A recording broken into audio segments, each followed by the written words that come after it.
Japanese tea trays generally look like this. When Tim and Alina asked me to make them one, I thought, hey, let's do a little bit different. So first I made a mold and lined it with packing tape, and then added the black walnut from my parents' tree in the backyard, and then started pouring blue epoxy in to make it like a river, something special for that. And that takes a little bit of time to harden up. You give it 3 hours, scratch the surface, and then I poured the top coat over that. And you have to use a blowtorch or hot flame in order to get rid of the bubbles.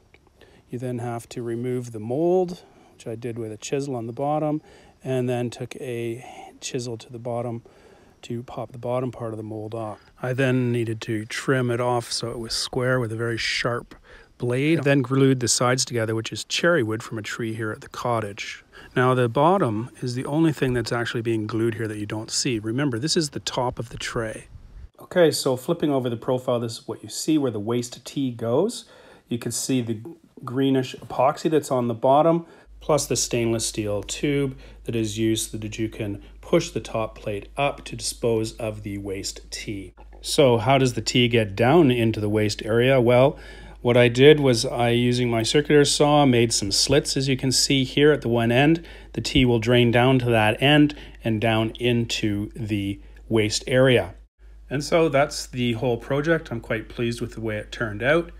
The woods used in the project, the black walnut was from a tree in my late parents' backyard. The cherry wood, as stated, was from a tree at the cottage that was cut down about 50 years ago. And the bottom of the tray is pine from my late grandmother's barn in the Ottawa Valley, Canada. Thanks for watching. Talk soon.